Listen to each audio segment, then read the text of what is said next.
Dictation लिखने के लिए रेडी हो जाइए। Ready, start.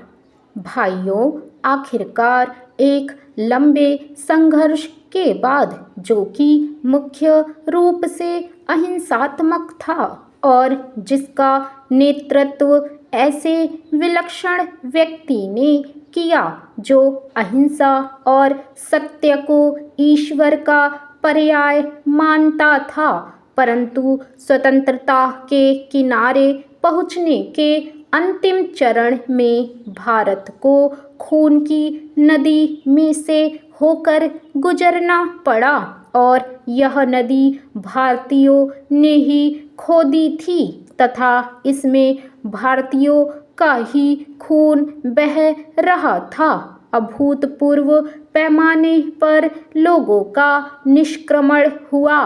पुरुषों, स्त्रियों, बच्चों, बूढ़ों, बीमारों समेत 1 करोड़ व्यक्ति, जिनके शरीरों से खून चूकर भारत की भूमि तक को रंग रहा था, भारत के एक ओर से दूसरी ओर गए। उन्होंने अपने पीछे न केवल मकान और जमीनें छोड़ी, बल्कि अपने घर के व्यक्तियों के मृत शरीर भी छोड़े। स्वतंत्र भारत के किनारे तक पहुंचने के लिए देश को यह मूल्य चुकाना पड़ा और वह 2 प्रभुता संपन्न राष्ट्रों भारत और पाकिस्तान में विभाजित हो गया। यह 15 अगस्त 1947 की बात है। कांग्रेस ने, जो वास्तविक रूप से 1885 से भारत की राष्ट्रीयवादी थी, हमेशा भारत की एक राजनीतिक इकाई के रूप में संकल्पना की थी।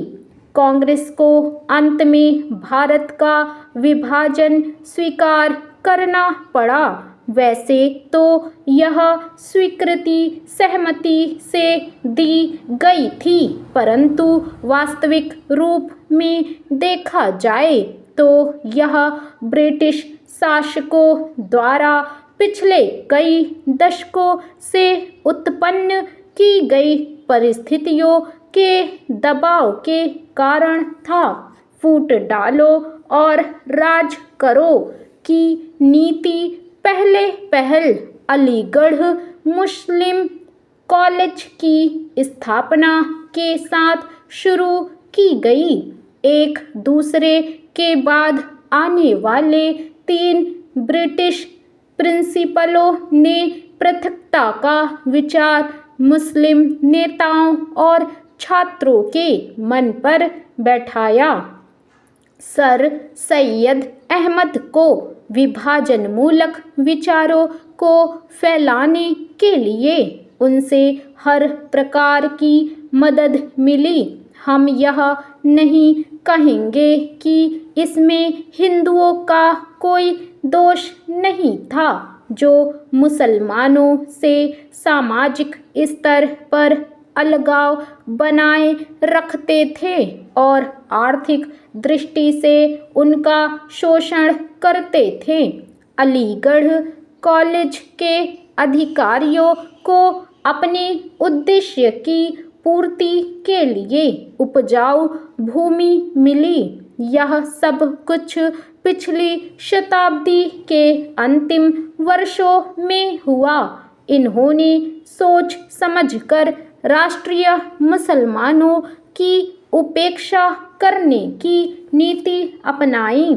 1947 में कांग्रेस के पास विभाजन स्वीकार करने के सिवा कोई विकल्प नहीं था, विशेषकर गंभीर सांप्रदायिक झगड़ों के कारण, जो कि गृह युद्ध का रूप धारण कर रहे थे।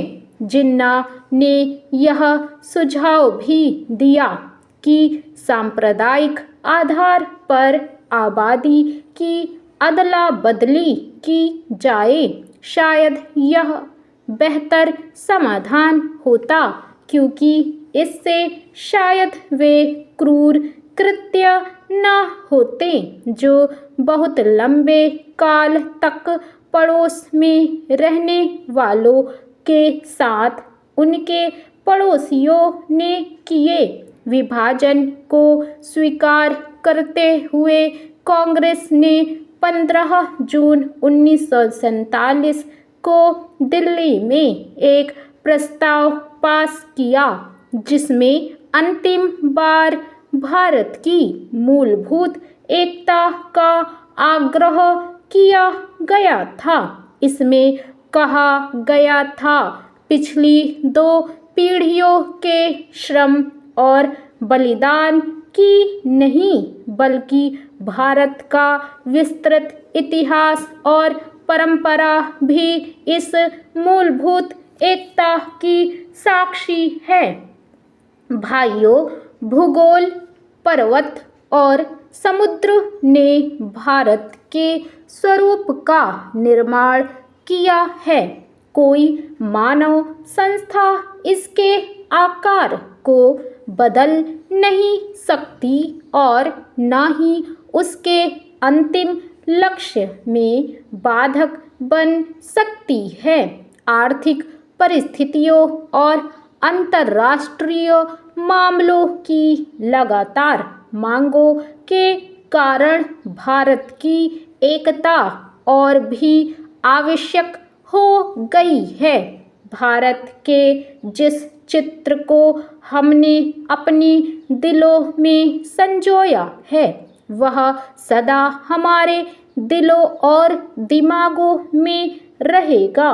अखिल भारतीय कांग्रेस समिति गंभीरता से यह विश्वास करती है कि जब वर्तमान भावनाओं की उत्तेजना समाप्त हो जाएगी तो भारत की समस्याओं को उचित परिप्रेक्ष्य में देखा जाएगा और भारत में 2 राष्ट्रों के अस्तित्व के झूठे सिद्धांत को समाप्त कर दिया जाएगा और सभी इसका त्याग कर देंगे।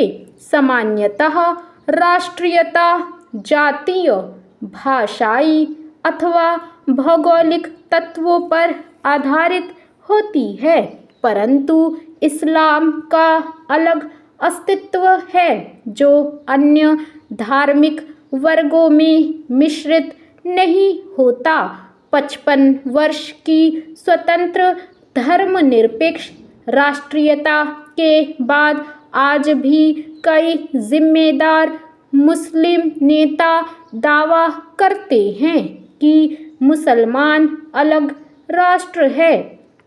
एक जिम्मेदार दल द्वारा इतने अधिक करुणाजनक और आत्मभ्रामक प्रस्ताव की कल्पना भी नहीं की जा सकती जितना कि अखिल भारतीय कांग्रेस समिति ने 15 जून 1947 को पास किया था।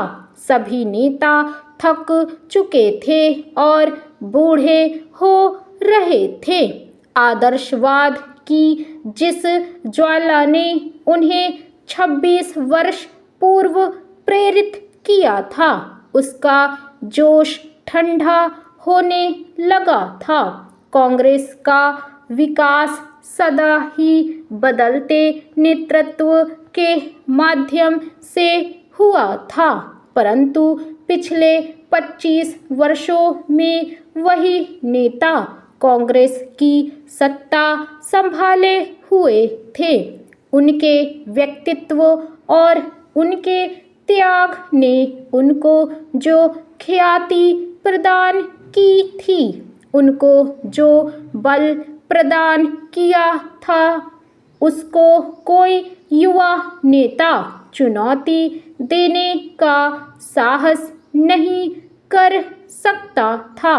विभाजन के विरोध में केवल एक ही स्वर था और वह था गांधी जी का, परंतु वे भी बहुत बूढ़े हो गए थे और उनका स्वास्थ्य भी ठीक नहीं था।